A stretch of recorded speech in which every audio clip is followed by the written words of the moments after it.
paying attention that day. Next slide. In this paragraph, they say the introduction to the initiating group is that this is a lunar-based planning group. And then it's going to be attended by the RAND Corporation, by people from UCLA,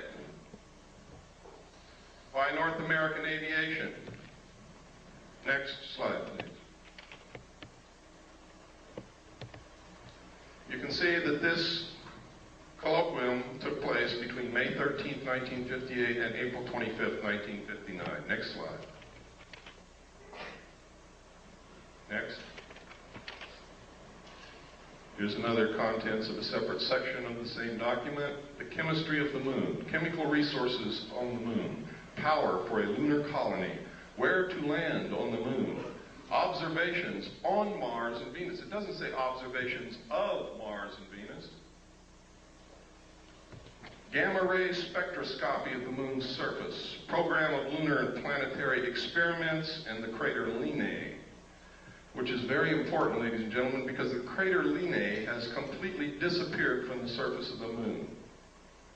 You cannot find it. It's as if bulldozers have covered it up. Next slide. But in 1958, in this document, there may have been someone on the moon at that time. Next slide. Are orbiting the moon who took these photos of the crater Linnae.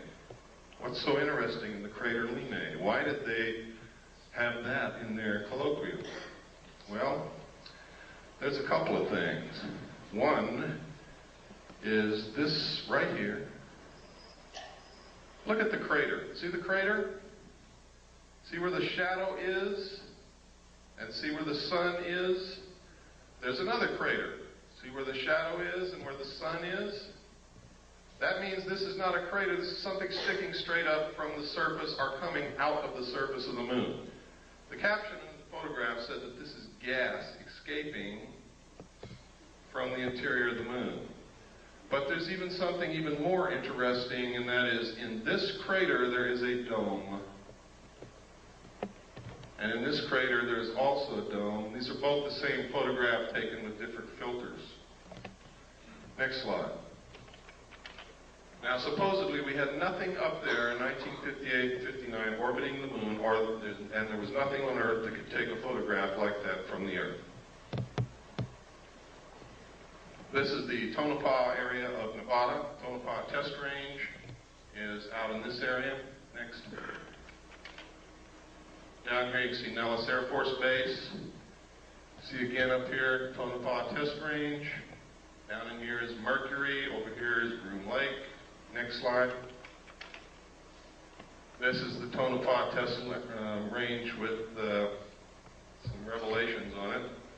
Stealth fighter flight path, turn off to TTR, rocket on stand, radar road, large radar facilities, unmarked runway used by stealth fighters is here.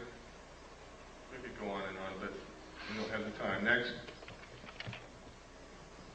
This area is also the test range. Nellis Air. Over here it says Force Base. Gold Flat. You see over here is Tonopah. Right up here it says Saucer Mesa. See that? Saucer Mesa. I don't know if that means anything, but I think that's a hell of a coincidence in an area where they're testing flying saucers, that you've got a name on a map called Saucer Mesa.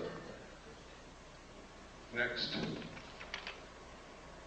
This is a letter from a man who worked in, this is in my book, so I'm just going to brush over it lightly, who worked in Area 51 and saw the saucer fly. Next. That's just a lens cap for my camera. We cover up names to protect the identity of people so that they don't get hurt. But in here, he talks about seeing crates with Project Red Light. Project Red Light is the name of the project that I saw that flew crashed alien discs in the technology that we had for flying saucers. He also talks about the fact that when a certain siren would go off, they were supposed to run into a building and they couldn't look out the windows. Or if they were caught outside, they all wore a little pouch on their belt to contain contain a black hood. They were to take the black hood out of the pouch, put it over their head, and lie down on their stomach on the ground and not move. Next. And he goes through, he talks about, he says he saw the pilots. They were human, and they were just slightly larger than he was. Next. And next. This is a photograph of one of the craft flying above Area 51 in Nevada. Next. This is a photograph of some craft. I forgot where this was taken. It was not in Nevada, but this symbol, some people say that this symbol belongs to a group of aliens called the UMO group. Now, I did a lot of research to find out if there's anything in this earth named UMO. I found an UMO corporation in London, England, that was a KGB front company. Just like the CIA has front companies. One of them is Gray Advertising in New York City. Belongs to the Central Intelligence Agency. They are the ones who pay the expense checks for UFO Cover-Up Live. Next. This is a saucer developed and flown by the French. It is real. It flies. It's not a joke. Next. Another view of the same saucer. You can see the hatch down here. This is significant. That is a watertight, airtight hatch. What kind of technology is that based on? Boy, you got me. It says here, it says 3 135 horsepower engines would supply the power. It doesn't say that it did, and it doesn't say what kind of engines. Next.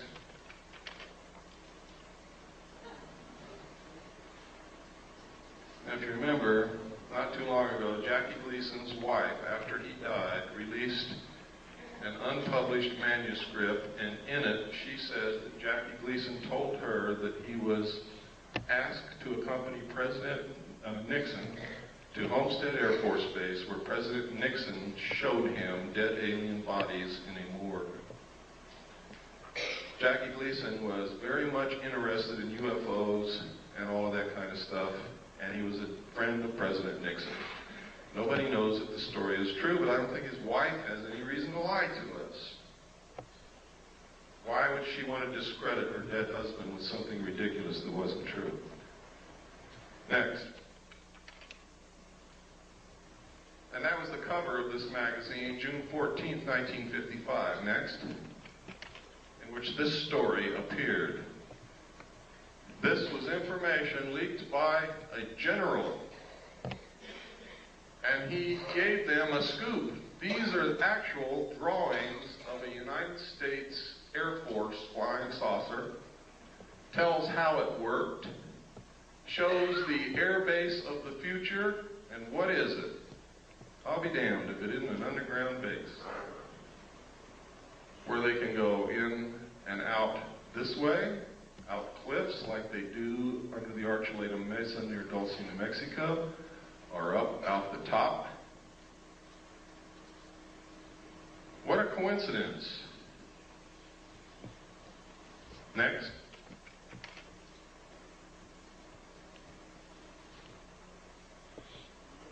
Next. Has it evolved into this? Here we are again at the Nevada test range. Next slide. Now, this is Broom Dry Lake right here. Notice it says danger. Right up here is where the 29.5-mile marker is. Right up here somewhere is the little alien. Down here is Las Vegas. This highway goes up out of Las Vegas through Alamo to Ash Springs. Then you take this highway down here to the 29.5-mile marker, and you look directly at Groom Lake on any given night from dusk till dawn, and you will see them fly. You can take photographs of them. You can videotape them. Thousands of people have done it. They have called into radio shows and said what they saw. When Billy Goodman was on KVEG in Las Vegas, every night, dozens of people would call in and report what they saw out there. Next slide.